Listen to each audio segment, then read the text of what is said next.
sekalian, mbahnya itu adalah di antara rihlahnya dalam dakwah Islamnya, di antaranya di Uzbekistan, di antaranya di Samarkand. Makanya saudara-saudara sekalian, Maulana Ibrahim As-Samarkandi, Asmorokondi As-Samarkandi dari Uzbekistan itu, saudara-saudara sekalian, termasuk yang ada di Pakistan, itu para syarif, para sayyid itu enggan menyebut dirinya syarif dan sayyid karena takut akhlaknya tidak pas dengan kanjeng Nabi Muhammad SAW. Takut kalau akhlak yang tidak pas dengan kanjeng Nabi akhirnya merusak nama baiknya Rasulullah. Itu akhlak dan adabnya para syarif dan sayyid. Maka syarif dan ya sayyid yang ada di Uzbekistan, di Samarkand, termasuk di Pakistan, disebutnya makhdum. Maka di Indonesia banyak yang disebut makhdum. Banyak disebut makhdum. Sunan Bonang Maulana Makhdum Ibrahim. Sunan Gunung Jati Maulana Makhdum Gunung Jati. Sunan Kalijaga Maulana Makhdum Kalijaga. Jadi saudara-saudara sekalian, makhdum itu bukan julukan Yaman. Di Yaman tidak ada makhdum. Jadi kalau ente ngomong Wali Songo itu dari Yaman, ente menyalahi fakta sejarah. Karena saudara-saudara sekalian, supaya jangan disamakan antara syarif dengan sayyid dengan habib. Sekarang itu banyak habaib yang sudah berubah namanya menjadi sayyid. Para habaib dari Yaman sudah mengaku dirinya syarif, mengaku dirinya sayyid. Habibnya hilang, malah sayyid dengan syarif. Dari mana ente sayyidnya?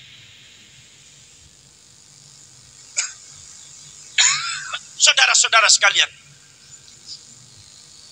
maka saudara-saudara sekalian, nomor selanjutnya ada beberapa catatan daripada para nasabah dan para pakar sejarah bahwasanya ada perbedaan ba'alwi dengan para syarif dan sayyid. Apa perbedaannya? Perbedaannya bahwasanya yang namanya sayyid dan syarif itu ma'indahum tamayyuzat. Mereka tidak memiliki sesuatu ciri yang membedakan, tidak memiliki marga. Marganya dinisbatkan pada kampungnya. Sayyid Rahmatullah Sunan Ampel Al-Jawi tidak ada marganya.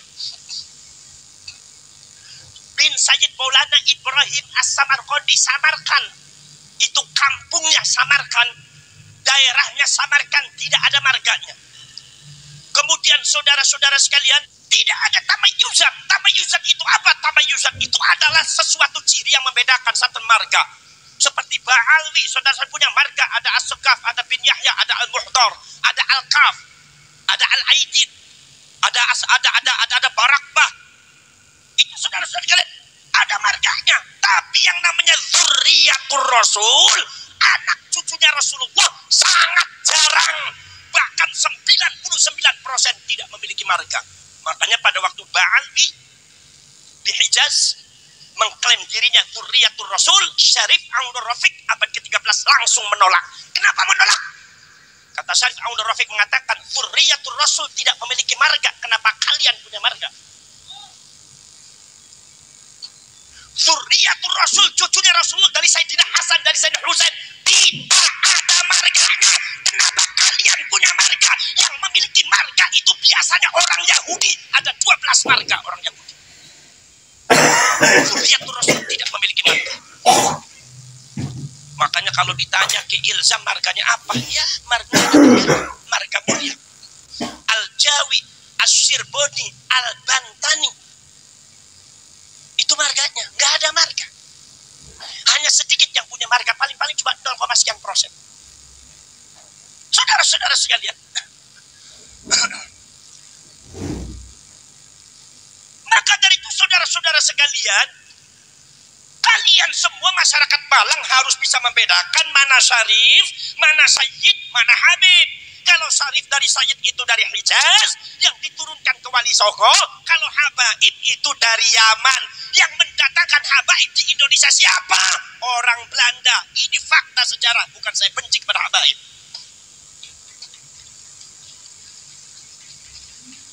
Kadang-kadang ada yang mengatakan, Gus, sampean dibenci sama habaib, buktinya apa sih? Ya sampai mengatakan Habaib didatangkan oleh Belanda. Loh, saya nggak benci, ngapain saya benci ke Habaib? Manfaatnya apa benci sama Habaib? Emang saya benci sama Habaib dapat duit? Kadang-kadang Habibnya aja minta duit sama saya kok.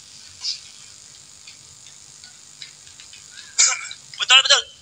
Ini fakta sejarah. Abad ke-19 Habaib itu didatangkan oleh Belanda. Untuk apa? Untuk membungkam keturunan Wali Songo yang bentuknya sudah bentuk Jawa, bentuk Madura, bentuk Sunda. Arabnya udah hilang. Maka mereka mengadakan kamuflase atas nama Zuriyatul Rasul, atas nama cucunya Rasulullah. Padahal klan Ba'alwi dari Yaman ini genetikanya sama dengan Belanda. Profesor Dr. Snoek Hogronya itu genetikanya sama dengan Habibnya ente. Profesor Dr. Van der Berg Belanda genetikanya sama dengan Habib yang ada di Malang. Bukan berarti saya benci apa, nggak ada benci. Sudah lagi ngomong ente itu genetikanya Jawa, ente genetikanya Sunda, ente genetikanya Melayu, ente itu genetikanya Batak, ente itu genetikanya Madura. Benci apa? Ini fakta. Betul.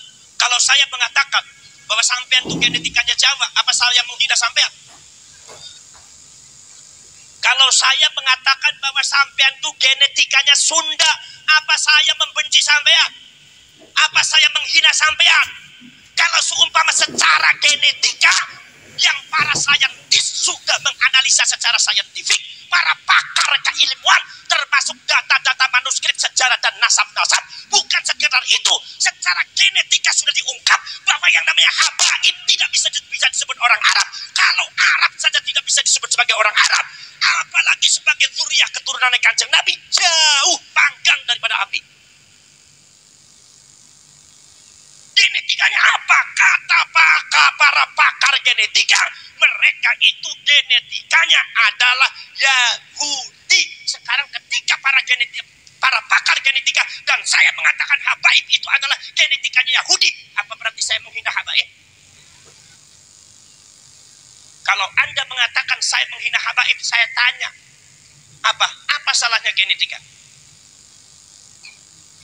Salahnya gen apa? Sampean dari orang Jawa, genetika Jawa, salah enggak? Sampean dari genetikanya Madura, jadi orang Madura, salah enggak? Sampean itu genetikanya Sunda, salah enggak? Sampean itu adalah genetikanya Arab, salah apa tidak? Sampean itu genetikanya Yahudi, salah apa tidak? Saya tanya orang Malang, yang menciptakan gen itu siapa? Yang menciptakan gen itu Allah. Manusia tidak pernah titip pesan kepada Allah, ya Allah, jadikan saya, lainkan saya jadi gen Arab. Tidak ada, itu hak Allah. Jadi artinya kalau ente tidak mengakui gen ente sendiri, sama dengan tidak mengakui kudrat iradatnya Allah. Kalau saya mengatakan kalau seumpama Habaib itu adalah gennya Yahudi, itu bukan berarti membenci Habib, bukan berarti menghina Habib, tapi itu mendudukkan Habaib pada tempatnya. Jadi kalau seumpama secara ilmiah, ini namanya kuwatul ilmi, kekuatan ilmu. Ilmu itu adalah salah satu sifat daripada Allah, maka ini adalah kekuatan Allah. Kata Imam Ghazali, kekuatan ilmu adalah kekuatan Allah. Kekuatan ilmu sudah menunjukkan bahwa Anda itu genetikanya Yahudi, melawan kekuatan ilmu sama dengan melawan Allah. Gak akan menang. Sepinter apapun gak akan menang. Rok, siapa yang melawan? Gak akan menang. Ini bukan urusan seorang Kusabas, bukan urusan seorang Kiai Maduddin. Ini urusan Allah. Nabi Musa dengan Nabi Harun, orang yang sangat miskin, gak punya apa-apa. Tapi siapa tahu dalam sejarahnya, satu-satunya orang yang bisa menghancurkan kekuatan Fir'aun yang maha dahsyat itu adalah Nabi Musa dan Nabi Harun. Kenapa? Itu kekuatan Allah, bukan masalah Nabi Musa dan Nabi Harun. Ini kekuatan ilmu, di mana masyarakat harus tahu. Tinggal masyarakat Malang mau ikut apa tidak. Kalau mau ikut selamat, nggak ikut tetap dalam kesesatan. Saudara-saudara sekalian, maka saudara-saudara sekalian, ada yang mengatakan lagi, Gus, kenapa sampai itu membahas masalah nasab Habib? Zaman dulu kan gak ada orang NU membahas nasab Habib.